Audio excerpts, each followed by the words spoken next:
Eu sei de uma pauta sobre legalização da maconha que tava rolando e ele fez um fuzuê pra... Cara, sabe o que é mais foda? Não era nem sobre a legalização da maconha. Era dos remédios, só né? você liberar a cannabis pra produção de remédio. Como é que alguém consegue ser contra isso?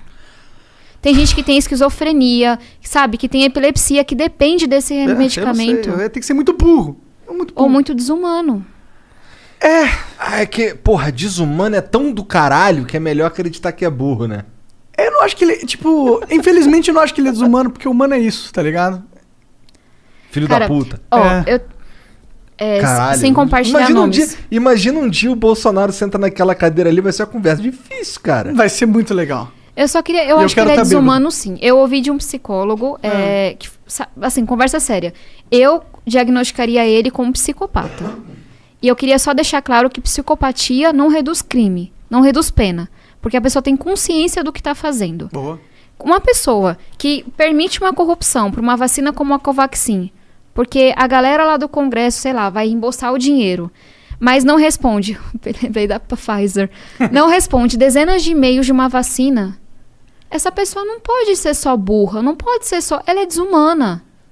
Uma pessoa que vê mais de 500 mil de mortos, das quais muitas, tem um estudo que fala de 300 mil, poderiam ter sido evitadas, e vai tirar a máscara da criancinha... Puta merda. Esse lance isso é, sabe, isso tem uma live dele ou é falando desumanidade ou é psicopatia. Enfim, no final o que importa é que é crime. Você nunca pode subestimar a burrice humana. Mas ainda assim, sabe, sei lá... Não, tudo bem, pro mim ele é um merda, foda-se, tira esse cara dali. Você pode salvar vidas e você não faz nada e você atrapalha. Sim, não. Eu acho que ele é um merda, na minha opinião. Qual que é o teu sentimento com a CPI da Covid aí? Cara, isso ajuda o país de uma forma geral, mesmo sendo nesse momento? Vamos dizer que, sei lá, a CPI não vai dar em nada. Eu acho que vai dar em alguma coisa, porque foi bem grave o que foi descoberto na última semana, né? Mas mesmo que não acontecer nada, eu acho que o processo importa. Porque, de novo, talvez vocês me achem muito dura em relação a isso, e é porque, sei lá, eu estudei o que aconteceu. Eu sou dura mesmo em relação a isso. Não, vamos lá. Eu estudei o que aconteceu na Venezuela. Eu estudei o que aconteceu na Polônia, na Hungria, na Rússia. Tá acontecendo na Índia. O que eles têm em comum? A democracia tá ruindo ou já ruiu. O Bolsonaro tá seguindo a mesma receita. Coloca a pessoa lá na PF.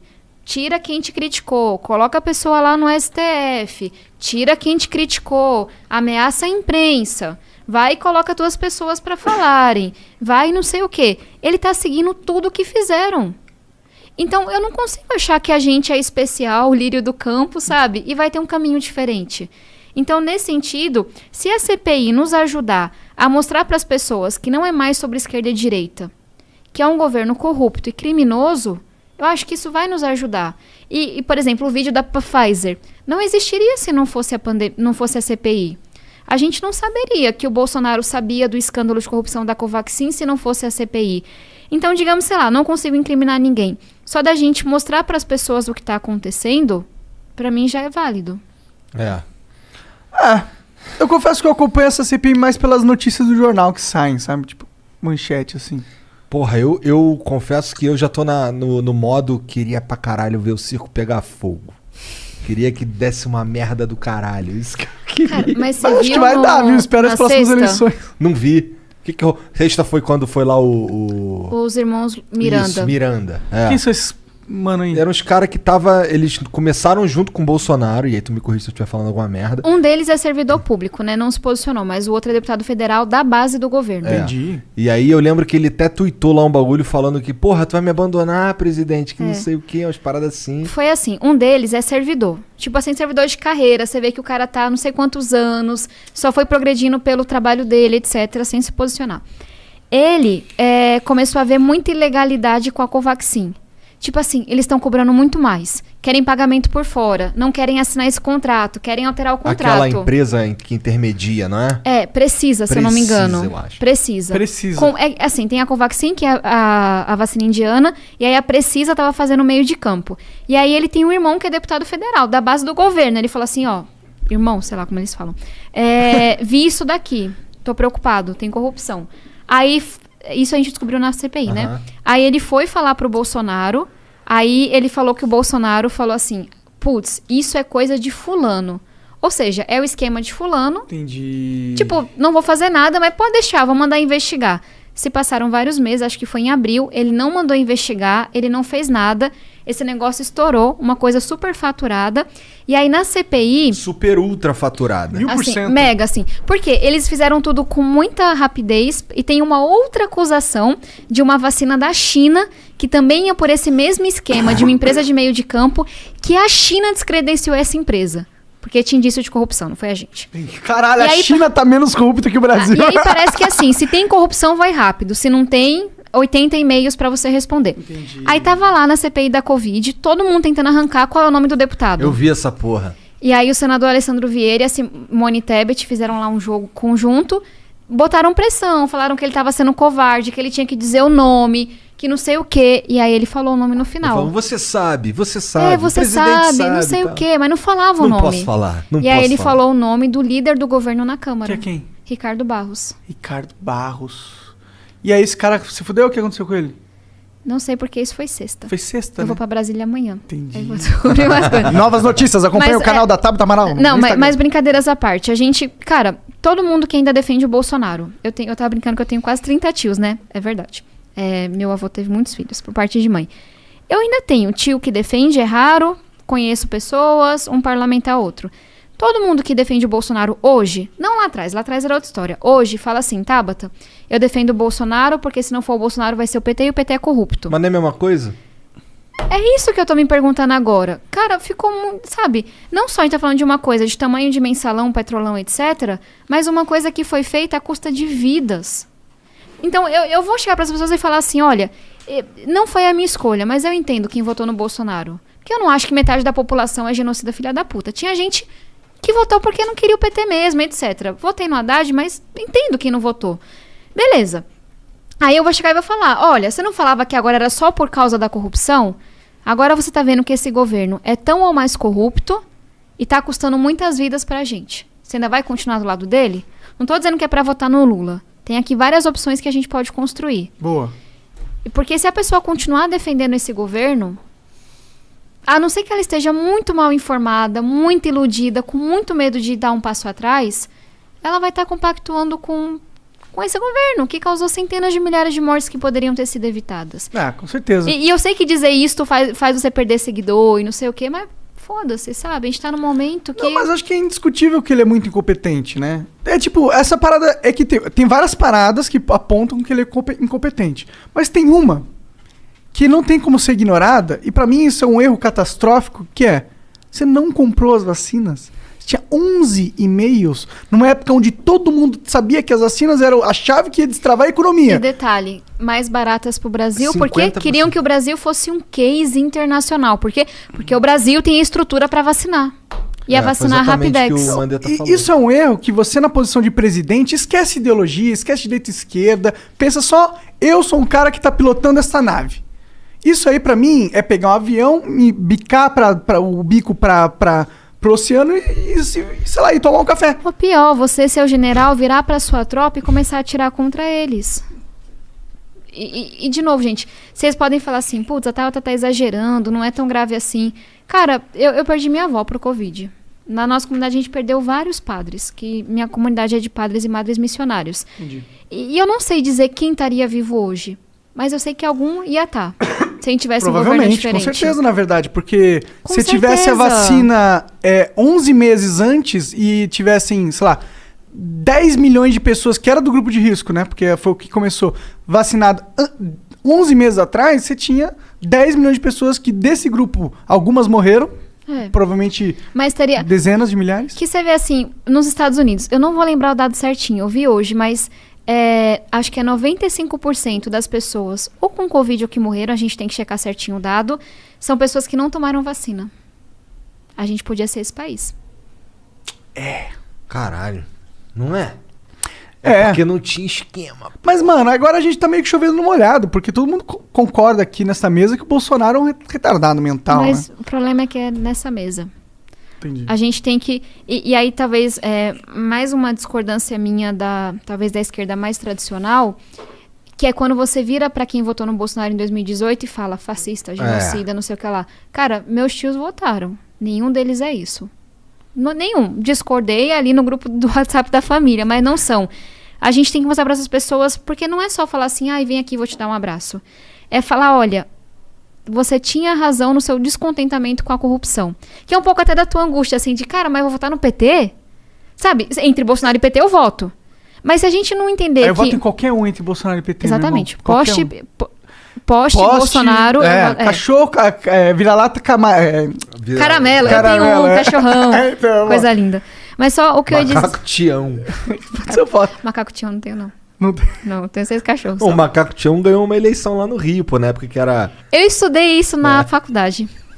E eu estudei nos Estados Unidos. Vejam o alcance do Macaco Tião. Olha essa porra. Pois é, case internacional. Os professor gringo, ó, que hoje nós vamos estudar um caso do Brasil. E aí eu, como aluna brasileira, você fica como, né? Abre um buraco e se enfia. Mas o que eu ia dizer, só assim, a gente não pode achar que, o Bolsonaro foi muito pior, passou todos os limites, então a corrupção tá tudo bem. Não tá tudo bem. Porque senão essa pessoa que votou no Bolsonaro pro PT não se eleger, ela vai continuar votando em qualquer coisa pro PT não se eleger. A gente tem que dizer assim, olha, o Bolsonaro é muito pior, não é comparável, entre ele e X a gente tem que votar em X, mas você tinha razão na questão da corrupção. Então só porque eu vejo alguns políticos mais tradicionais achando que, viram que era muito pior, vão vir com a gente. Não é assim. Faz sentido o que eu tô falando? Sim, sim. As pessoas estavam revoltadas mesmo com a política, e com razão. Inclusive eu acho que a rejeição do PT é muito grande. E é por isso que o Bolsonaro aposta tanto no Lula. Tu perguntou se podia ir no banheiro antes. Eu vou no banheiro agora só pra provar que pode. Olha lá. Ai, gente, é que eu perguntei o que eu faria se eu quisesse ir ao banheiro, se alguém já tinha ido. Sim. Mas, beleza. Não, tudo bem. Vai lá. Vezes. Mas eu acho que é isso. O Bolsonaro, ele se alimenta do PT, né? Ele se alimenta do PT no sentido que... Aquilo que você mesmo falou, o PT vai voltar, então vota em mim. E o PT se alimenta do Bolsonaro. Exatamente. Mas e a gente aqui? A gente fica batendo palma pra esse teatro desses dois caras, desses dois grupos? E é isso, assim, eu não tenho esperança que vai aparecer um candidato perfeito, Biden brasileiro, porque o Biden só foi o Biden na hora que muita gente sentou pra fazer uma prévia e teve que escolher um. Sim. Você não gostava do Bernie Sanders? Eu acho que eu votaria no Biden, Sério? entre ele e o Bernie Sanders. Por que você não gosta do velhinho, meio catatônico? Porque, eu acho ele massa, mas não pra governar um país, assim. Entendi. Eu acho que ele é muito idealista? Pra resolver, não é sobre ser idealista, acho que pra resolver problemas tem que dialogar com quem pensa diferente. E você acha que ele não dialoga? Eu não manjo muito, tô só perguntando. Eu acho que quando você tá fincado num extremo, assim, firme naquela tua ideologia, e você acha que quem pensa diferente é inimigo ou deve ser combatido, você não consegue resolver problema de saneamento, problema da educação, problema da desigualdade, sabe? Com certeza. Então, eu tendo a não ir com os extremos. Por mais que eu me coloque no campo progressista da esquerda, uma figura como o Biden me representa mais do que um Bernie Sanders. Pode crer. Uma coisa que me pegava com o Biden é que é uma figura muito parecida com a Hillary, tá ligado? É um político de carreira, que já esteve lá, que é amado pelo mainstream, pelo establishment. E pra mim não é aquela coisa, não simboliza nos Estados Unidos uma transição pro novo. A mudança, total. Que o Obama simbolizou muito, né? O Obama simbolizou na época, mas infelizmente eu não acho que ele entregou essa mudança também. De sistema que os Estados Unidos precisa, sabe? Eu operei os olhos faz pouco tempo e eu ouvi toda a biografia do Obama. Foi a primeira vez que eu ouvi um livro, foi bem legal. Mas eu prefiro ler ainda. E assim, eu sou fã dele, então eu acho que foi muito... Ele foi até onde dava pra fazer. Talvez seja eu sendo pé no chão demais. Aí por isso que eu acho que uma figura como o Biden consegue resolver a questão do saneamento da escola. É uma figura muito idealista, não. E quando eu falo de idealismo, é assim... Eu acho que você não pode abrir mão de valor. Ética, transparência, respeito, inclusão, diversidade, etc. Isso você não negocia. Agora, eu acho que tem que negociar teu posicionamento sobre saneamento, sobre educação, sobre reforma administrativa, sobre qualquer coisa para conseguir fazer com que metade de um congresso concorde com você. Sim. E nesse sentido, o Obama foi um super negociador. Só que ele não conseguiu entregar uma política mais à esquerda, porque o Congresso não estava mais à esquerda. Na segunda parte do primeiro mandato dele, os democratas perderam muitas cadeiras, né? E aí, de novo, sabendo que o Congresso quase nunca vai estar alinhado a você, sabendo que para passar qualquer mudança na Constituição do nosso país tem que convencer 2/3, eu prefiro alguém que saiba assim, nesses valores eu não abro mão, no resto vamos sentar e chegar no meio do caminho, do que alguém radical que fica atacando o Congresso, mas não consegue aprovar nada. Sim, claro. Às vezes você tem que abandonar uma ideia que é sua e chegar numa nova ideia que você nunca tinha pensado, mas falta para os políticos. Que era um pouco da postura do Bolsonaro antes dele negociar com o Centrão. Que era aquela coisa, eu não sei negociar, não tenho habilidade nenhuma, então vou atacar. E aí, na hora que ele não conseguiu ser essa pessoa que tenta unir posições diferentes, ele teve que recorrer ao dinheiro. Que é igual o PT fez. Tu não sente que tem uma pira aí desse envolvimento com o Centrão e o caralho pra defender os próprios filhos e tal? Ou uma coisa não tem nada a ver com a outra? É porque assim, eu sinto que ele Deve ter. Ele tá encurralado, eu acho. Então, ele parece. Parece que ele tá constantemente tentando apagar algum fogo que tem ali pegando nos dele ali. É uma parada meio assim. Eu sou filha de nordestinos, né? Então, juntou a fome com a vontade de comer. Tinha gente querendo ganhar dinheiro em cima do governo e tinha um governo querendo aprovar alguma coisa no Congresso. Querendo ser influente, querendo talvez proteger os filhos das acusações de corrupção. Então, acho que foi uma mistura das duas coisas, assim. O Bolsonaro tinha interesses, mas também tinha gente que estava indo com sede ao pote para ganhar dinheiro mesmo. Eu acho que o Bolsonaro, no começo do começo, ele até comprou o próprio glamour que estava rolando nas redes sociais sobre ele, entendeu? E eu acho que ele talvez acreditou que ele realmente ia ser capaz de mudar o Brasil da forma com que ele quer mudar. Não que seja uma boa forma, mas ele acreditou que ele ia mudar realmente o Brasil. Só que aí ele chegou ali e aí os caras tinham milhares de armas contra ele. Tipo, sabe o que o filho fez, corrupção, não sei o quê. Aí o sistema atacou ele. E na hora que ele percebeu que ele não vai conseguir mudar porra nenhuma, nem pra visão distorcida do mundo que ele tenha, ele só desistiu, igual você falou. Tem só um problema com a sua teoria. O Bolsonaro foi deputado por 28 anos. Ele saberia que isso ia acontecer? Mas será que ele não pode ficar muito iludido? Às vezes ele comprou. Teve tanta gente que comprou o mito. Às vezes ele tenha comprado também. Eu acho, enfim, que isso é dar mais coisas positivas ao Bolsonaro do que ele tem. Ele merece. O Bolsonaro, não é só os filhos do Bolsonaro. Eu quero entender o ser humano, ele é acusado ali. de esquema de rachadinha. Ele sabia da questão da Covaxin. Sabe, ele empregou esposa, ex-esposa, filhos, etc. Ele é esse cara, sabe? E ele... Hoje ele disse, acho que foi hoje que ele disse que não sabia dessa porra não, de Covaxin, mané. Você acreditou? Ele meteu essa, eu fiquei assim, caralho, Bolsonaro, tu meteu pau, essa, né? cara. Caralho. Passa um lustramóvel. Mas, vamos sair um pouco do assunto de Bolsonaro e vamos entrar um pouco no assunto de educação, porque eu acho muito legal. O que você acha que são propostas? Porque a gente sabe que a educação do Brasil está aquém do que a gente gostaria. Total. Caralho, agora tu usou certo. Tá vendo? Caralho, aprendeu. Ele não usava aquém, não. O aquém pra ele era igual. Ah, tá. Desculpa. Não, pô, desculpa, o caralho, parabéns, cara. Bom, obrigado. Bom, mas no sentido é que quais são as propostas? O que você acha que qual o caminho? Lei nacional, federal, a gente vai reformar a educação no Brasil. Pra onde a gente vai? É muito difícil você pedir uma pessoa que trabalha com isso há muitos anos dizer Não, utopia, 3. utopia. 3. Tá, pira aí, vai. Pira aí, longe, manda vai. ver. Tá. Vou dizer uma coisa que a gente conseguiu, que pra mim foi muito, assim, top mesmo, e 2 lutas que a gente tem. Fundeb. Vou teorizar só um pouquinho. Fundo Nacional de Desenvolvimento da Educação Básica, que olha para a valorização de professores da educação pública. Cuida de 50% para aproximar do financiamento da educação básica. Vencia no final do ano passado. O governo Bolsonaro, obviamente, não mexeu uma unha para aprovar o Fundeb. Bancada de Educação da Câmara lutou, fez campanha, se mobilizou, tentou deixar divergências de lado, colocou o Fundeb na Constituição, para não depender mais de um governo, ampliou o Fundeb, olhou para a primeira infância pela primeira vez, que a gente sabe que é o melhor investimento em termos de retorno que você pode fazer. Com certeza. E aí, fez ele mais redistributivo, muitas coisas legais. E aí tem uma coisa que eu tenho muito orgulho, porque foi a primeira contribuição que eu fiz para a nossa Constituição. Eu apresentei uma emenda ao Fundeb, ela foi aprovada, ela foi para lá, que é o seguinte: quando a gente olha para a educação, as pessoas sempre colocam um conflito, assim, falta dinheiro, falta gestão. E quem entende um pouco mais de educação sabe que faltam os dois. Falta dinheiro em muitos municípios pobres, por isso que o Fundeb é importante.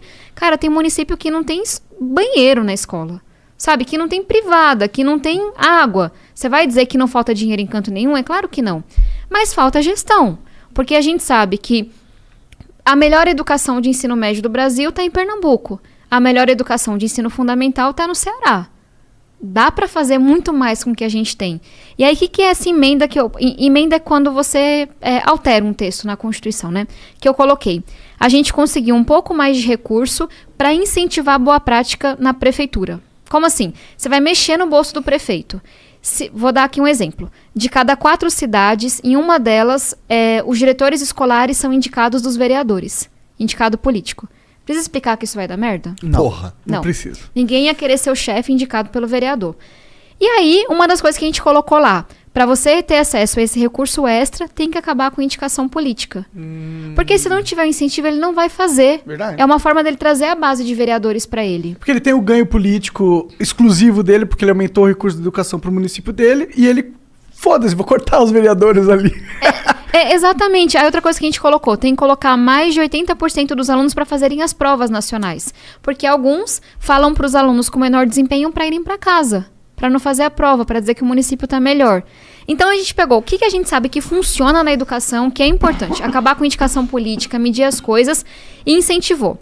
Aí, para distribuir o dinheiro, a gente fez uma fórmula matemática mesmo, que vai dar mais dinheiro para quem cresceu mais em relação a si mesmo. Pensa assim, um município que está lascado com a nota de matemática lá embaixo e o que está super bem. É mais fácil o que está lá embaixo dobrar o seu resultado do que o que está lá em cima, certo? Aí a gente fez uma fórmula, quem melhorar o resultado em relação a si mesmo, diminuindo a distância entre a melhor e a pior escola, entre o aluno branco e o aluno negro, entre o aluno mais rico e o aluno mais pobre, vai receber mais dinheiro. E aí, quando eu apresentei essa emenda, primeiro que o governo não queria falar de educação, né? Tinha uma galera mais à esquerda que falava assim, não, tá errado, você não pode condicionar incentivo financeiro, não sei o quê. Porque não entendia que a nossa emenda foi construída justamente para ajudar o município que está pior. Que é aquele que, se fizer um esforço, ele vai receber o recurso. E aí foi um processo de, sei lá, quase 2 anos de convencimento, a gente conseguiu aprovar.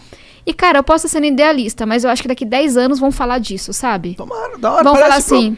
Promissor, né? Eu gosto quando tem uma inteligência ali em como as leis são feitas, no sentido que você entende as alavancas que você vai usar. Os incentivos, Sim. o ser humano responde a incentivo. Ela total gamificou o bagulho. Total gamificou o bagulho. Mas sabe o que é assim? É bônus e ônus, né? Olha o tempão que eu levei para explicar isso. Você acha que isso viraliza, dá voto? Não, mas não. pode mudar, sabe? Mas se você explicar isso com termos de RPG... Eu vou passar emenda pra vocês fazem esse vídeo pra mim. Pô, a nossa galera vai entender. Mas vocês entenderam, assim? Porque a gente às vezes fica achando que uma lei simples vai mudar as coisas. Não vai. Porque se fosse, já tinham feito. O negócio é mais complexo. Se uma canetada mudasse a sociedade, A não Constituição muda, né? seria linda. Porque tá escrito Até porque é gigantesca, com várias coisas. Então, essa é uma coisa. E aí, como eu já falei demais, vou falar só de mais uma aqui. Ensino médio. A gente tem um nível muito absurdo de evasão. A galera não termina o ensino médio no Brasil. Tipo, sei lá, de cada 10, 1 não tá terminando. É muito... De cada 5, desculpa, quase 1 não tá terminando. Nossa, é muito, né? É muito. E aí tem um economista, que é o Paes de Barros, que eu acho foda. Ele trabalha no INSPER, aqui em São Paulo, que ele fez a seguinte conta. Quanto é que custa pro Brasil, sem tirar o custo pro aluno, quem não termina o ensino médio? Ele comparou o grupo que termina com o que não termina. Quem não termina o ensino médio vive 3 anos, 4 anos a menos. Olha que bizarro. Você tira a vida da pessoa. Tem mais chance de precisar do SUS com doença grave. Tem mais chance de se envolver com a criminalidade, de ser preso, etc. Recebe salários menores e é menos produtivo. Assim, o custo não é só para aquele moleque, para aquela menina, é para todo mundo. Pra sociedade. Aí ele foi somando por baixo, 214 bilhões de reais. Só esses caras que não... Só esses caras. Que saem da escola antes de terminar. 3% do PIB. Aí chega a pandemia... Todas as desigualdades ficam ainda maiores, ainda mais profundas. A gente tem um MEC ausente, que não faz absolutamente nada na pandemia inteira. Tem lá, pelo menos 10% dos alunos já saíram do ensino médio na pandemia. O número de alunos fora da escola sobe para aproximadamente 5 milhões. Imaginem para onde foi esse custo. Para a Casa do Chapéu, né? Lá para cima. Eu só tenho coisa técnica, assim, não tenho uma resposta fácil. Mas esse projeto é massa. Eu gosto, eu vamos acho lá. interessante. Aí tem um projeto que foi testado em Niterói, no Rio. Testado é igual eu tinha te falado. Você pega 2 grupos mais ou menos iguais e ver o que acontece quando você faz uma intervenção em um. Que eles começaram a pagar os alunos de baixa renda com uma poupança para terminar o ensino médio. Terminou o primeiro ano, depositou dinheiro. Terminou o segundo, deposita mais. Isso reduziu em pelo menos 1/3 a evasão. E, em alguns casos, aumentou a nota de todo mundo. Você poderia pensar, ficaram os alunos com pior desempenho. 0. Aumentou a nota de todo mundo, em alguns casos. Ou não teve impacto. E aí você vai ver o custo desse projeto para fazer no Brasil inteiro. 1,7 bilhão. Não parece muito pro Brasil. Lembra que o custo era 214 bilhões? Sim. Tipo, assim, se fosse um investimento de uma empresa, o que você faz que tem um retorno de mais de 100 vezes? É muito difícil. Sim. E aí eu apresentei um projeto que dá para o aluno que termina o primeiro ano R$500, só de baixa renda. Segundo, 600. Terceiro, 700. Se ele tem um quarto técnico, 800. No final do ano ele ganha essa boladinha. Ele ganha. Entendi. E aí ele só pode sacar um pedacinho. Ele só pode sacar o todo quando ele termina tudo. Entendi. Tá aí o incentivo. Legal, legal. E aí a gente conseguiu aprovar a urgência depois de muita luta. O deputado Rigoni, que é esse parceiro que eu falava, ele é o relator. E acho que, assim, depois do projeto de conectividade que a gente lutou, vai ser minha maior vitória na educação, assim, da bancada, se a gente conseguir. Então, tem boas chances de rolar essa parada? Tem. Eu acho que vai ser tipo o Fundeb e o PL de conectividade. A gente não vai ser igual aqueles projetos de lei, assim, contra a demarcação indígena, que aparece da noite pro dia e é votado, etc. Não tem esse interesse. Vai ser igual com o Fundeb, igual a conectividade. A gente vai ter que lutar por semanas, se não meses.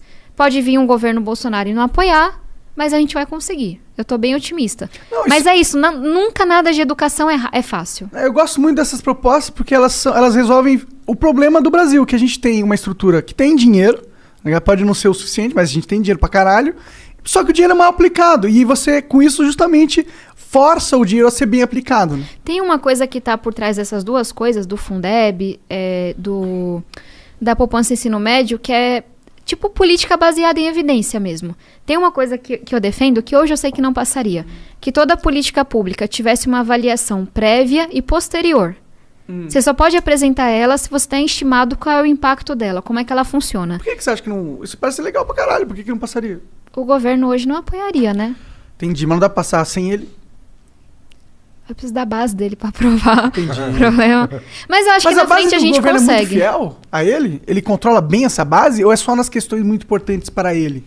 É como se... Não, vou tentar de novo assim. Português bem claro. Ele paga um aluguel pra essa base. Sim. E o preço desse aluguel depende de quão bem ele tá. Mas o quanto vale, tipo, qual é o escopo desse aluguel? Quanto que ele tá alugando Tem os duas caras? variáveis aí. Quão bem tá o presidente e quão importante é aquela matéria para a sociedade. Por que quão bem tá o presidente? Se o Bolsonaro tá super aprovado, super querido, todo mundo quer estar do lado dele. O preço do aluguel é baixo. Depois desse caso, da Covaxin, das acusações, o preço dele tá lá em cima. Entendi. Para você ficar do lado deles, tem que dar muito mais para a base dele. De emenda, de não sei o cargo, não sei o quê, dinheiro e blá, blá, blá. Essa é uma variável. Tem uma segunda variável que é o quanto que a população se importa com essa matéria, consegue se mobilizar. A privatização da Eletrobras foi uma palhaçada que foi votado. Aquilo ali foi uma carta para um empresário que vai ganhar bilhões de reais para construir gasoduto em estados que não tem gás. Sim, o Ciro estava explicando isso, né? Não sei se foi o Ciro ou foi o Mandetta. Alguém deles aí explicou. Cara, foi nojento que fizeram. Eu te dou um contrato, eu vendo a empresa pra você, e aí, ao mesmo tempo, te dou um contrato que tem o valor da empresa que eu vendi no próprio contrato. O mais bizarro é, antes da gente vender, vamos construir gasoduto, etc., em lugar que não tem gás, vai ser baratinho, né? Nossa, isso é um absurdo, e aí tem só um cara caralho. no Brasil que faz isso. Aí a gente começa a conectar as coisas. Então, ali, uma palhaçada. Mas é difícil pra caramba da população acompanhar, é muito técnico. Outro exemplo, a lei de licenciamento ambiental. Foi muito ruim, precisava de uma, mas foi muito ruim a que foi passada. Estão tentando votar vários projetos de improbidade, que vão aliviar muito quem responde coisa de corrupção.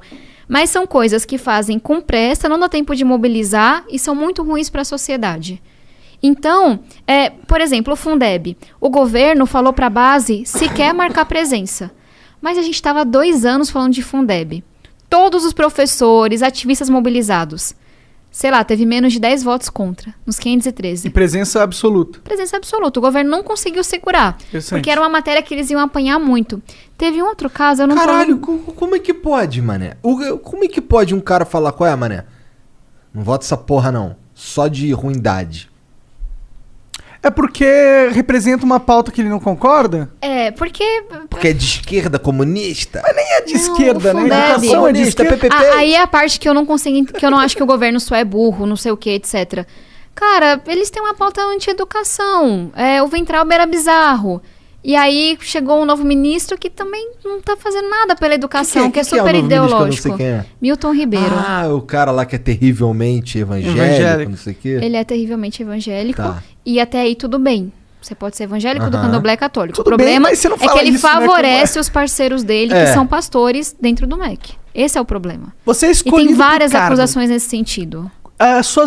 Qual que são as minhas vantagens? Eu sou terrivelmente evangélico. Qual que é o seu cargo? Educação. Foda, né? É foda. Tipo, ele pode ser terrivelmente evangélico, mas, pô, não é a prioridade Por que você isso importa falar pra isso, educação? Pois é. E, então, acho que, enfim, o governo tava assim, por que eu vou... Falei besteira? Não. É que eu olhei pra cara dela, ela tá rindo pra caralho ali, ó. Tá. Ela que segura as broncas depois, tá tudo certo. Mas eu acho que é isso, assim, o governo não se importa com educação, eles... Cara, é um governo que só quer tirar recurso da educação. Eles não queriam dar esse recurso. Olha as ideias que tentaram defender. Tirar o recurso da educação para financiar um novo Bolsa Família e ajudar na eleição do Bolsonaro. Caralho. Maneiro, Tirar né? dinheiro. Super salário, você sabe o que é? Eu ouvi falar um negócio assim, mas não sei Cara, muito bem. isso é bem importante. Super salário é o quê? A Constituição tá lá com todas as letras para quem quiser ler. Ninguém pode ganhar mais de 40 mil reais por mês, que é mais ou menos o salário do ministro do STF. É o teto. Teto bom, é né? teto. Tá bom, né? Tá excelente, tá muito, muito bom. E aí, é inconstitucional. Mas tem uma turma que foi criando várias coisas e decisões e penduricalhos. Alguns desembargadores aqui em São Paulo, por exemplo, que recebem 150 mil por mês. Caralho. 200 mil por mês. 250 mil por mês. Tem caso no Porra! Brasil de 400 mil por mês. Porra! Aí vem o Ministério da Economia, que era liberal e contra privilégios. Estão lembrando disso? Aham. E faz um decreto para aumentar o salário do Bolsonaro e de vários ministros, acima do teto. E aí vocês vão falar, cara, isso não é inconstitucional? É. Isso não é imoral? É. Isso não custa bilhões de reais pro Brasil? Custa. Mas ninguém tem coragem de mexer com esse dinheiro. Então querem tirar dinheiro da educação para financiar o novo Bolsa Família. Mas não querem tirar do super salário, não querem tirar da isenção, não querem, sabe, arrumar esse sistema tributário que é tão torto, que cobra muito mais de quem tem menos. Porque eu fico, assim, eu apanho muito da esquerda por ter a pauta da responsabilidade fiscal. Porque eu sei fazer conta e eu sei que sem o dinheiro você não consegue fazer a política social. O dinheiro não é infinito, não dá para sair imprimindo que tem inflação. Aí, mas me irrita muito que o governo fale, eu prezo pela responsabilidade fiscal, não sei o que, é um governo responsável, sendo que é o governo que aumenta o salário acima do teto das pessoas, que não combate privilégio, que não apresenta uma reforma tributária séria, mas que quer tirar da educação, porque é fiscalmente responsável, para colocar no Bolsa Família. Incoerência, né? Total. Cara, mas tem dá tanta até coisa errada nesse bagulho aí. Então vamos falar de algo bom, que vocês vão ficar tudo pessimista aqui. Tem alguma coisa que é o governo, falando do Bolsonaro, mas que o governo pautou no Congresso ou apoiou que foi produtivo, fora a época que ele estava tentando passar a Previdência lá? Cara, a reforma da Previdência era urgente. Uhum. A gente estaria muito pior hoje para enfrentar a pandemia se não fosse pela reforma. Mas ainda assim, a proposta que o governo mandou era péssima e a gente melhorou muito no Congresso. O auxílio emergencial era urgente. Só que antes do governo mandar, a gente enviou carta, e aí a gente foi a galera do gabinete compartilhado. Apresentou o projeto, fez confusão. Eles podiam ter feito uma medida provisória, que é o quê? Na hora que o governo faz uma medida provisória, ela já vale imediatamente. É uma coisa emergencial, deveria ser. Eles fazem quase todo dia. O governo não fez. E aí mandou um auxílio que a Câmara que aumentou. Então, assim, teve coisas que o governo talvez ajudou a pautar, mas ainda assim sempre parece que vem torto. Entendi. Mas eu vou pensar direitinho pra ver se Mas eu sou fora justa. dessas causas nacionais, assim, alguma coisa que só vocês que estão ali no dia a dia iam saber. Olha lá, o governo acertou dessa vez. Cara, educação não, meio ambiente não, mulheres não. Alguma pauta econômica, vai, que eles acertaram? Nada? Nem... Teve uma coisa que foi importante, que foram as medidas econômicas na pandemia. para que as pequenas empresas não fechassem. Ah, mas isso aí Mas ainda isso aí é assim- também aquela da pressão popular muito forte, aquele isso, caso, isso né? foi importante na É. pandemia. Além disso, não sei. Entendi. Bom, eu também não sei, então. Mas se alguém Minha esperança pensar, era que- avisa. Que merda, hein? Que merda. Bora ler umas mensagens aqui que os caras mandam pra gente. Tem algum que é vídeo aí, Jean? Ou áudio? Até agora não. Tá, então eu vou só abrir aqui. Vamos ver o que Eu estão vou dar falando pra- uma ida ao banheiro, já volto. Beleza. Caralho, de novo, mané. Caralho. Fio gosta da minha perna, não sei. Como é que é? O Fio gosta da minha perna. Ah, tá. Outro dia ele me deu um banho de hidromel. Esse arrombado, porque agarrou... Tipo a bebida do Senhor dos Anéis. Quer tomar um pouquinho? Eu tenho que acordar às 4h40, Não então tô falando bem pra você encher a pouquinho. cara. Tomar um pouquinho. Um pouquinho eu quero. Acho que tem ali, peraí, vou aproveitar e pegar. Não, pera, deixa eu abrir aqui. Caralho, João, mudou o bagulho. Agora é a última paradinha aqui, tá? Vou ler uma aqui enquanto. Caralho, tem mensagem pra caralho. Vamos lá. O A Leonardo manda aqui, ó. Resumir a mensagem pra Tabata em 280 caracteres é putaria do Flow. E tu gastou um monte de caracteres Só- editando essa merda. Cara. Porra. Sou muito fã. Hoje a polarização só atrapalha no Brasil. Fica esquerda e direita brigando por ideologias e atacando reputações. Mas, deixando polarização de lado, quero saber de você. Qual é melhor? DC ou Marvel? Por quê? Marvel. Assim, eu quero essa polêmica na minha vida? Não, eu não quero. Mas eu acho a Marvel melhor. Eu acho que a DC tá ficando mais parecida com a Marvel, justamente porque reconheceu isso. E eu acho que a DC era meio dark, assim, no Se passado. tu vê as animações da DC, tu vai mudar de opinião. As animações... Tô falando de filme. Filme da Marvel é muito melhor. Ah, tá. É, de fato, é difícil de A discordar. DC tá se aproximando da Marvel por quê? Tá deixando mais estética, coloridinho, no mais, estilo. Mas mais... eles já afastaram, né? Já mais felizinho. Você viu o Snyder Cut? Não. É tipo a Liga da Justiça do jeito que era pra ser, sem a marvelização da parada. Ou pega um hidromel que ela quer experimentar. Deixa eu pegar aqui. Pouquinho, porque eu tenho um voo bem cedinho. Ah, né? relaxa, só um golinho. O Rafael R. Watt diz aqui. Salve, salve, galera. Parabéns, Tabata, por conseguir o direito de desfiliação do PDT. Porque acha que o Ciro ficou tão bravo com as suas posições? Acho que no fundo ele tem dificuldade com o contraditório, assim como o Bolsonaro. O que acha dele como terceira via? Sucesso no seu mandato de deputado. 3 perguntas difíceis. Não, ó, Vamos teve umas aqui que a gente já falou sobre, né? Tô falando sobre o... Cara, ele não gosta de que ninguém discorde dele. E quando isso vem de uma mulher jovem, ele entendeu que era desobediência, que era uma afronta. Segunda pergunta. Tu acha que ele tem dificuldade com contraditório, assim como o Bolsonaro? Eu acho que ele tem dificuldade com contraditório. E tu acha que... O que você acha dele como uma possível terceira via? Cara, obviamente eu fiquei muito magoada com tudo o que aconteceu. A pessoa, enfim, te coloca numa situação de ser ameaçada, te chama de traíra, não sei o quê. Você não vai ser amiguinha. Tá bom, Lula Agora, e Ciro. Não, mas é isso que eu ia dizer. O Ciro seria melhor do que o Lula, seria muito melhor do que o Bolsonaro. Eu sei deixar o fígado em casa. Então não seria meu parceiro pra tomar um café. Mas, sim, poxa, eu sei fazer isso. Eu votei no Haddad contra o Bolsonaro, vou votar em qualquer um contra o Bolsonaro. E acho que se ele conseguir se quebrar, não sei se vai conseguir, porque ele sofreu muito com a saída do Lula. Mas se conseguisse, poxa, ia ser melhor pro país. Só que eu não acho que é ele que vai conseguir agregar esse tanto de gente, unir gente que pensa diferente, que discorda dele, pra criar a terceira via. Mas por outro lado, de todos os caras... E ó, não tô defendendo... Ó, você que tá assistindo, não tô defendendo o Ciro, nem nada disso. Mas o fato é que eu peguei um livro e no livro tinha um projeto, tinha um plano pro país, tá ligado? Não sei de outro cara. Eu não sei falar assim, pô, o plano do Lula é esse. Eu não sei. Eu sei qual é o plano do Ciro. Eu não sei qual é o plano do Bolsonaro. Não, isso aí, às vezes eu acho que é... Especialmente o Bolsonaro é projeto de poder, não é projeto de país, não. Mas, cara, tem uma turma nova chegando. Às vezes eu sinto só que não chegou o tempo ainda e que essa turma vai ter que se juntar e conversar pra fazer alguma coisa.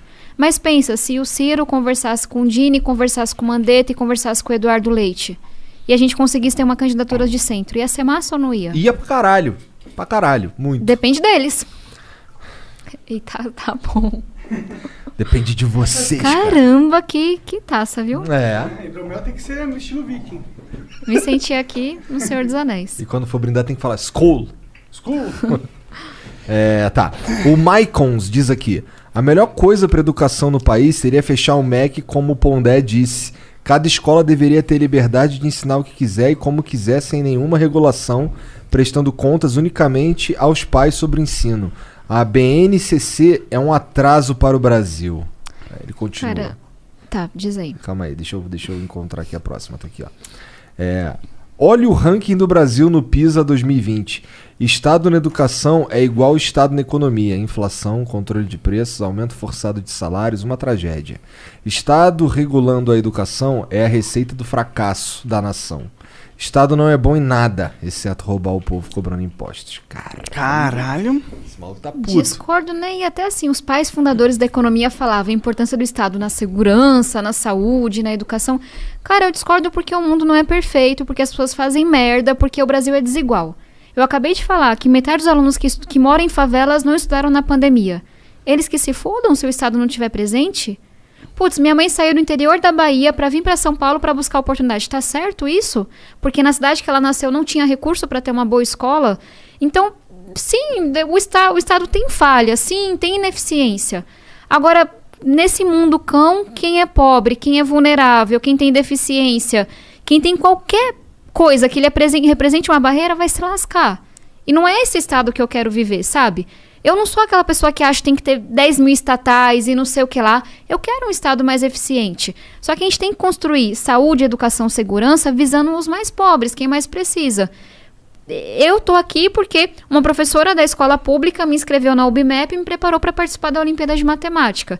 Então, talvez falte ele andar um pouquinho pelas comunidades. Enfim, já me alonguei, mas o Brasil é muito desigual. Manda ele tomar no cu se quiser, não tem problema. Não, é só que o Brasil é muito desigual. A gente tem quase 6 mil municípios no Brasil. Sim. Na rede de São Paulo, 5 mil escolas.